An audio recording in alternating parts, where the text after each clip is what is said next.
started when our history teacher, Mr. Carson, suddenly went on medical leave. No one knew why, but rumors swirled. Some said he had a nervous breakdown. Others whispered that he had seen something in his classroom that made him refuse to return. The next day, we had a substitute. She was an older woman, thin, with long silver hair tied into a loose bun.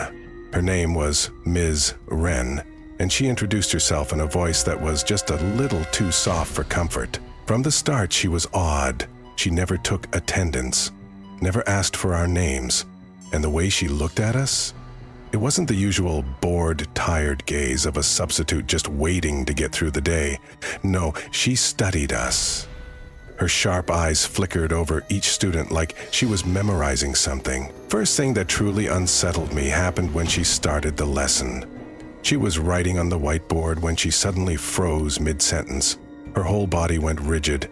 The marker in her hand trembled. Then she turned around. Her eyes were locked onto Jacob, a kid sitting 2 rows in front of me. She stared at him, not blinking. The whole class fell silent.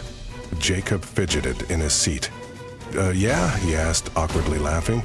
Miss Wren's face twisted into something unreadable. She tilted her head. Then she smiled. It wasn't a normal smile. It was too wide, stretching her thin lips too far back. She looked at him like she had just found something valuable. Then she said, "You're not supposed to be here." The room was dead silent. Jacob looked around. "What?" Ms. Wren's head tilted even further, her neck bending at an unnatural angle. "You're not supposed to be here." The temperature in the room seemed to drop. I could hear a faint humming noise, like something vibrating in the walls. Jacob chuckled nervously. Okay, lady, that's kinda weird." Then the lights cut out. The classroom plunged into darkness. A moment later, the emergency floodlights kicked in, bathing everything in a dim, eerie glow. Some students screamed, others fumbled for their phones. And then, Jacob was gone. His desk, empty. His chair, pulled back slightly, like he had just gotten up and left. But that was impossible. The door was locked. The windows were shut. Mrs. Wren stood at the front of the class, still smiling. A girl named Sophia was the first to react. She shot up from her seat, backing away. "What the hell just happened? Where's Jacob?" Ms. Wren turned her head, slowly, too slowly, toward her. "I told him," she whispered. "He wasn't supposed to be here." Panic set in. Someone tried the classroom door, but it wouldn't budge. Another kid pounded on the window. The entire school was dark now. No power, no noises from the hallway, just the sound of our own frantic breathing. Then, without warning, the lights flickered back on, and Jacob's desk was full again. Not just his desk, his seat. Jacob was back, but something was wrong. His expression was blank, his face pale and expressionless, like a mannequin. His lips were slightly parted, and his eyes, God, his eyes, they were completely white, like he had been wiped clean. "Jacob?" Sophia whispered. He didn't respond. Miss Wren clapped her hands together. "Much better," she said cheerfully. "Let's continue the lesson." No one moved, no one spoke. I watched in horror as Jacob, or whatever he was now, slowly turned his head toward me. His jaw twitched like he was trying to speak, and then, in a voice that wasn't his, he whispered, "Help me." That was when the screaming started.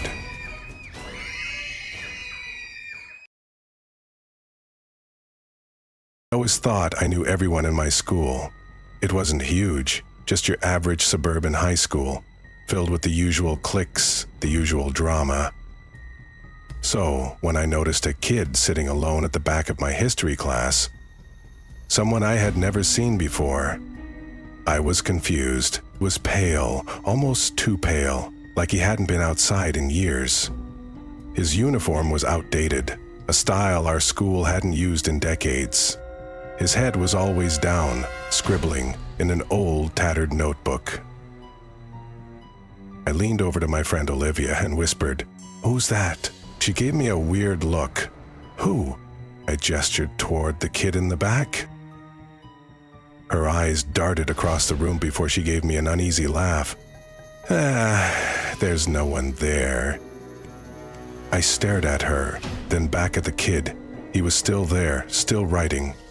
Olivia wasn't messing with me. She looked genuinely confused. I turned to Daniel, who sat on my left. You see him, right? Daniel frowned. See who? I felt a chill run down my spine. The kid in the back. The one writing. Daniel, face twisted into something between concern and annoyance. Dude, you're messing with me. But I wasn't. For the rest of the class, I kept glancing back. The kid never moved, never looked up. But every time I turned, I swear his notebook was closer to being full, like he was frantically writing something. At the end of class, I waited until everyone had left. The kid was still sitting there, hunched over his desk, his pencil moving too fast, almost a blur. Cautiously, I walked up to him. Hey, I said. No response. I hesitated before glancing down at his notebook. My stomach dropped. He wasn't writing words, he was scribbling names. Over and over, hundreds of names. And near the bottom of the page, I saw one I recognized. My name. A wave of nausea hit me. My breath grew shallow. Who are you? I whispered. For the first time, he stopped writing. Slowly, painfully, he lifted his head. His face was gaunt, his eyes hollow, like he hadn't slept in years. His lips barely moved as he whispered one thing. You shouldn't be here. Then he was gone. I don't mean he walked away. I mean, one second he was there and the next, he wasn't. His desk was empty. No chair, no notebook, just an empty space where he had been. I ran out of the classroom, heart pounding. I spent the rest of the day feeling sick. My head throbbed. I couldn't focus. I had seen him. I had spoken to him. So why did no one else remember him? Desperate, I went to the library archives, digging through old yearbooks. I flipped through the pages, scanning student photos. And then I froze. There he was, the same pale face, the same empty eyes. But the yearbook was from 982. His name? Daniel Reeves. I slammed the book shut, heart racing. The same Daniel I sat next to in history. I needed answers. That night I found my school's online newspaper archive. Searching Daniel Reeves, I found an article. Tragic loss at Westbrook High. Student Daniel Reeves, found dead in the history classroom after hours. Autopsy confirms death due to unknown causes. Investigators speculate exhaustion and stress. Notebook found, filled with names, none of which were connected to him. I leaned back in my chair, stomach twisting. He had died in my history classroom. And now somehow I was seeing him, talking to him. I shut my laptop and crawled into bed, but sleep never came. I kept seeing his hollow eyes, hearing his whispered warning. The next day at school, I hesitated before entering history class.